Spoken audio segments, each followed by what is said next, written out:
मधुबन के बाबा, मधुबन के बाबा मुरली वाले, आपका क्या कहना, आपका क्या कहना। ओम शांति। आज 6 सितंबर 2023 के साकार मधुर महावाक्य हैं। आज मीठे मीठे बाप दादा बोले, मीठे बच्चे, सर्विस का शौक रखो, विशाल बुद्धि बन, सर्विस की भिन्न भिन्न युक्तियां निकालो, जो बातें बिगर अर्थ हैं उन्हें करेक्ट करो। बाबा ने कहा, मीठे बच्चे, सर्विस का शौक रखो, विशाल बुद्धि बन, सर्विस की भिन्न भिन्न युक्तियां निकालो, जो बातें बिगर अर्थ हैं उन्हें करेक्ट करो।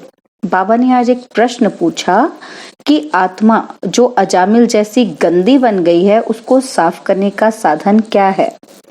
और उत्तर में बाबा ने समझाया, उसे ज्ञान मान सरोवर में डुबो दो।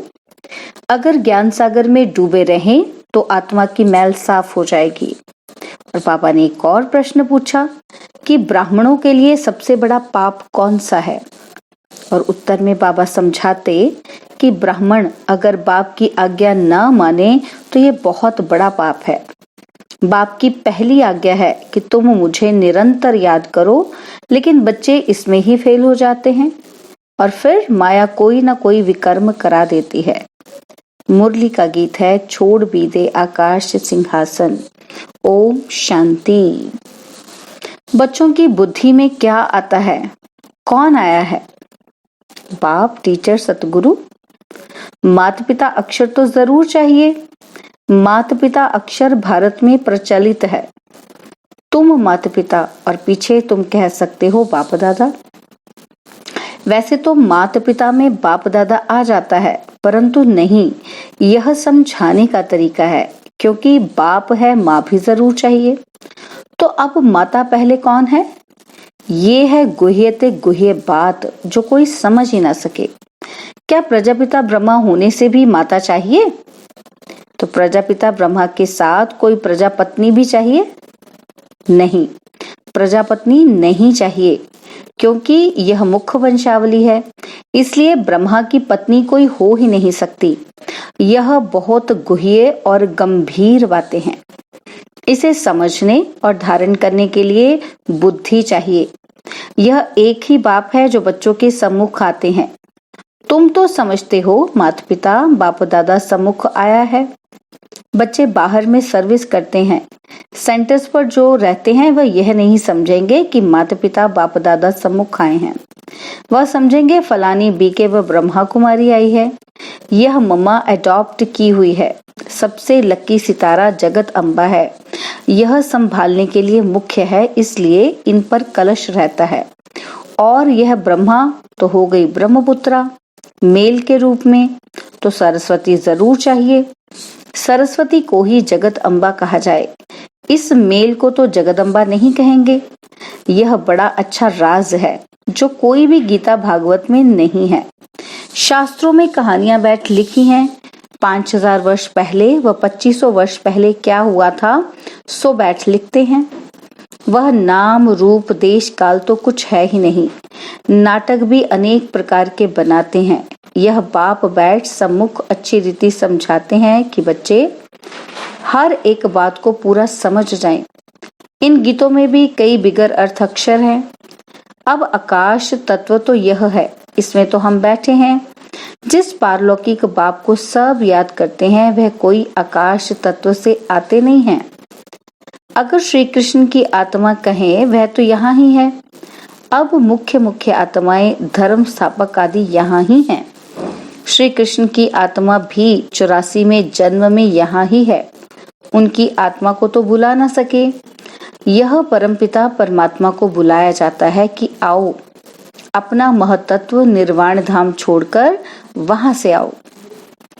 तुम आत्माओं का सिंहासन तो महतत्व है। आकाश में तो तुम जीवात्माएं रहती हो। यह मांडवा है खेल चलने का। जब गीत सुनते हो दिल में आप ही करेक्ट करते जाओ। यह तो जिन्होंने नाटक बनाए हैं उन्होंने ही फिर गीत बनाए हैं। फिल्म शूट करने वालों को भी समझाना चाहिए, इसमें बड़ी विशाल बुद्धि चाहिए। बाबा राय देते हैं सर्विस करने के लिए। यह ड्रामा जिसने बनाया है उन्हें समझाना चाहिए, उनसे मिलना चाहिए, इतनी समझ चाहिए। बाप तो डायरेक्शन देंगे, बाप को तो जाकर नहीं पूछना है। बाप तुम बच्चों को डायरेक्शन देंगे कि ऐसे ऐसे करो, श्रीमत पर चलो। वास्तव में धरती यह भारत खंड है, भारत में ही उनका आना होता है, भारत ही उनका बर्थ प्लेस है। सभी उस निराकार फादर को ही बुलाते हैं। श्री कृष्ण तो सबका फादर नहीं है, और मुरली जो दिखाते हैं वह कोई काठ की तुतारी तो नहीं है जो श्री कृष्ण के हाथ में देते हैं। मुरली तो वास्तव में ज्ञान की है। गॉडेज ऑफ नॉलेज सरस्वती को कहते हैं, राधे को नहीं कहेंगे, श्री कृष्ण को भी नहीं कहेंगे। यह तो जोड़ी है बाप और बच्चे की। सरस्वती को कहा जाता है गॉडेज ऑफ नॉलेज, तो जरूर प्रजापिता ब्रह्मा ब्रह्मपुत्रा भी गॉड ऑफ नॉलेज होना चाहिए। लेकिन ब्रह्मा के लिए तो गाया नहीं जाता। गॉड इज नॉलेजफुल कहा जाता है, ब्रह्मा नॉलेजफुल नहीं, गॉड इज नॉलेजफुल। तो परमपिता परमात्मा ज्ञान सागर है, तो जरूर अपने बच्चों को ज्ञान देंगे। तो पहले पहले इनमें प्रवेश कर इन द्वारा दूसरों को देते हैं। इनमें सब लकी सितारे आ जाते हैं। ज्ञान सूर्य, फिर ज्ञान चंद्रमा, यह ब्रह्मा हुए। फिर चाहिए ज्ञान चंद्रमा के नजदीक एक सितारा जो चंद्रमा के सामने खड़ा रहता है, वह बहुत तीखा होता है। उनको ज्ञान लकी सितारा कहेंगे। उनका नाम सरस्वती रखा हुआ है। तो सरस्वती बेटी हो गई ना। यह तो बाप भी हुआ, बड़ी नदी भी हुई, बहुत बड़ी नदी है। सब नदियों का मेल सागर में होता है, सागर और नदियों का मेला होता है। सरस्वती भी सागर में मिलती है, उनका मेला नहीं लगता। मेला ब्रह्मपुत्रा नदी का लगता है। यह नदी वंडरफुल है, मेल है। नदी तो फीमेल को कहा जाता है। यह गुह्य राज बहुत समझने लायक है, परंतु यह बातें पहले पहले कोई को नहीं बतानी चाहिए। पहले तो लौकिक माता पिता, पारलौकिक माता पिता का राज समझाना चाहिए। लौकिक माता पिता से अल्पकाल क्षण भंगुर सुख का वर्षा मिलता आया है, यह तो पक्का याद रहना चाहिए। दूसरा कोई दो बाप का राज समझा न सके, वह तो जानते ही नहीं। गाते हैं कि तुम माता पिता हम बालक तेरे। अब पिता सर्वव्यापी है तो माता कहाँ गई? यह समझने की बात है ना। माता पिता चाहिए ना। माता पिता कहा जाता है निराकार को, परंतु यह समझते नहीं कि इनको माता पिता क्यों कहा जाता है। वह तो गॉड फादर हैं। फिर कहते हैं एडम और ईव, एडम ही ईव है, यह नहीं समझते। प्रजापिता ब्रह्मा वही फिर माता हो जाती है। एडम और ईव अथवा आदम बीबी कहते हैं, परंतु अर्थ नहीं समझ सकते हैं। बच्चे समझ सकते हैं आदम बीबी वास्तव में यह है। बीबी सो आदम है, इनको बीबी आदम दोनों कह देते हैं। वह तो है बाप। यह बड़ी पेचीली बातें हैं। भारत में गाते भी हैं कि तुम माता पिता हम बालक तेरे। ऐसे ही सुनी सुनाई पर गाते रहते हैं, अर्थ कुछ भी नहीं समझते। सत्य को बहुत दूर ले गए हैं, लाखों वर्ष कह देते हैं। लॉन्ग लॉन्ग भी कितना, कहानी तो नजदीक की ही सुनाई जाती है। तुम समझा सकते हो लॉन्ग लॉन्ग एगो यानी 5000 वर्ष पहले इस भारत में देवी देवताओं का अखंड अटल सुख शांति में राज्य था और कोई राज्य नहीं था। यह अक्षर कोई विद्वान आचार्य कह नहीं सकते। देवी देवताओं का राज्य था, मालूम होना चाहिए कि कैसे स्थापन हुआ, लक्ष्मी नारायण कैसे बने, उन्हें कैसे उनकी राजाई स्थापन हुई। उनके पहले तो कलयुग था, बरोबर कलयुग का अंत अब है और कलयुग के बाद फिर सतयुग होगा। सतयुग क्या है? जो लॉन्ग लॉन्ग था वह सामने आ गया। 84 जन्म लेते लेते अब कलयुग का अंत आकर हुआ है। अभी तुमको कहेंगे कि 5000 वर्ष पहले इन लक्ष्मी नारायण का सतयुग में राज्य था, अभी नहीं है। अभी टाइम आकर पूरा हुआ है, फिर से लक्ष्मी नारायण का राज्य स्थापन हो रहा है। यह तुम्हारी बुद्धि में है। जिसके लिए तुम पुरुषार्थ कर रहे हो, यह है समझाने की बात। यह तो सच्ची गीता आदि इसलिए लिखी जाती है कि कोई पढ़कर रिफ्रेश होते रहें। यह जानते हैं जो लिखा जाता है वह फिर प्राय लोप हो जाएगा, यह सच्ची गीता भी नहीं रहेगी। जो तुम लिखते हो वह सच्चा ज्ञान प्रायलोप हो जाना है और साथ साथ शास्त्र भी सब प्रायलोप हो जाएंगे। सतयुग त्रेता में शास्त्र होते ही नहीं और फिर कल्प पहले जैसे द्वापर से बने थे वैसे बनने लग पड़ेंगे। यह है भक्ति मार्ग की सामग्री। रचना की सामग्री बहुत बड़ी है, तुम ज्ञान सेकंड में ले लेते हो। सारी रचना के आदि मध्य अंत को तुम जानते हो। अंगे अखरे माना तिथि तारीख सहित पूरा हिसाब किताब है। 84 जन्म सब नहीं लेते हैं, कोई 70 लेते, कोई 60 लेते और कोई 2 भी लेते हैं। वह सारा मिनिमम और मैक्सिमम का हिसाब है। पीछे आने वालों के जरूर नंबरवार थोड़े थोड़े जन्म होंगे, उनका फिर विस्तार करना फालतू हो जाता है। तुम बच्चे नटशल में समझ सकते हो, 84 लाख जन्म तो है ही नहीं। 84 जन्म भी हर एक नहीं ले सकते हैं, ऐसे ही सिर्फ कह देते हैं 84 का चक्र है। 84 लाख जन्मों का चक्र नहीं गाया जाता। पाप कपट की छाया पड़ गई है। अब रावण का राज्य है ना, तो आत्मा पर मैल की छाया पड़ते पड़ते अब बिल्कुल ही अजामिल हो गए हैं। इतनी मैल चढ़ी है जो साफ ही नहीं होती है। उस मैल को निकालने के लिए फिर गाया हुआ है ज्ञान मानसरोवर उसमें डूबा रहे।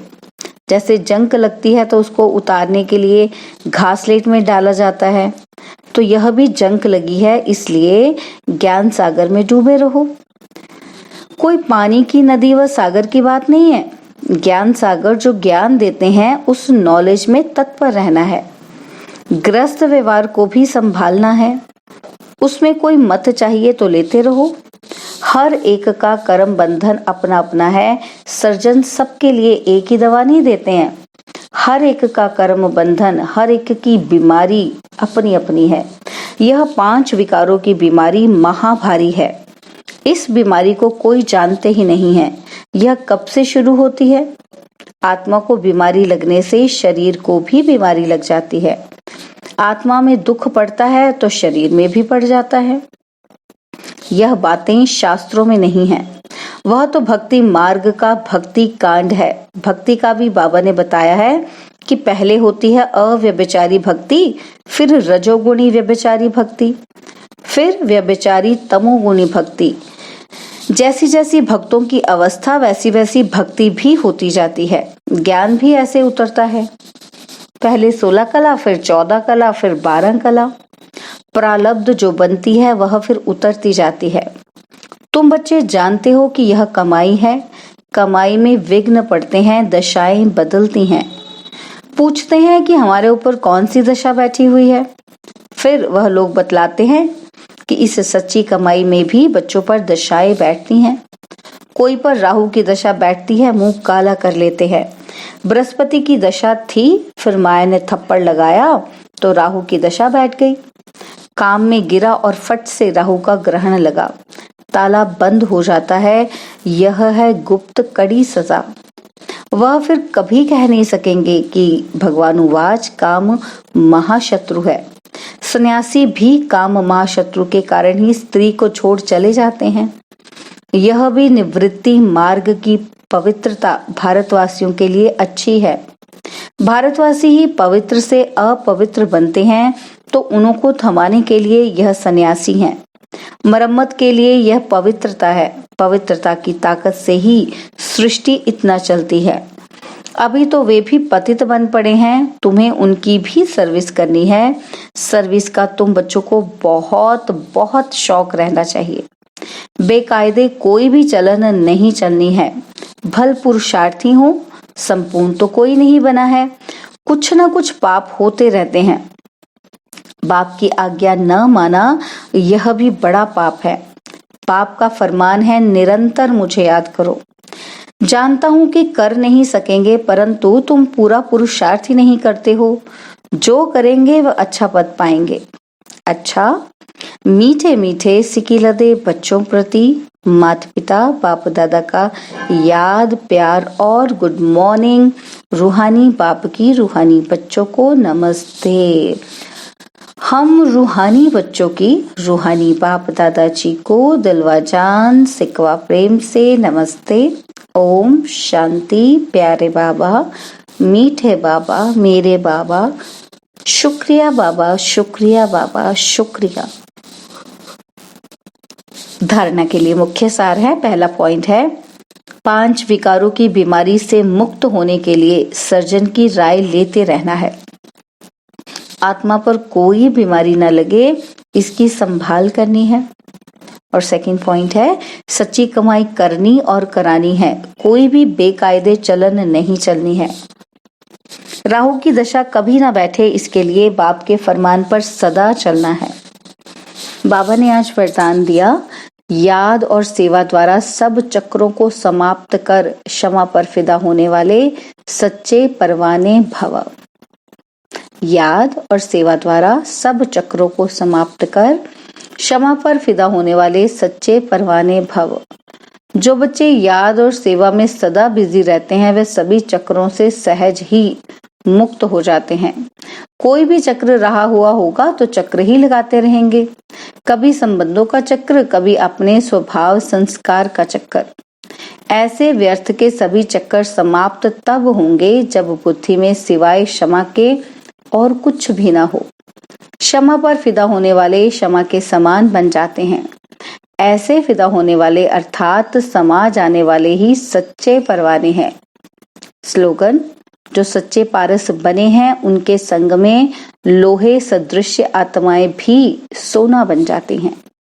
जो सच्चे पारस बने हैं उनके संग में लोहे सदृश आत्माएं भी सोना बन जाती हैं। ओम शांति। और अब यह एक बहुत अच्छी वीडियो भी जरूर देखें।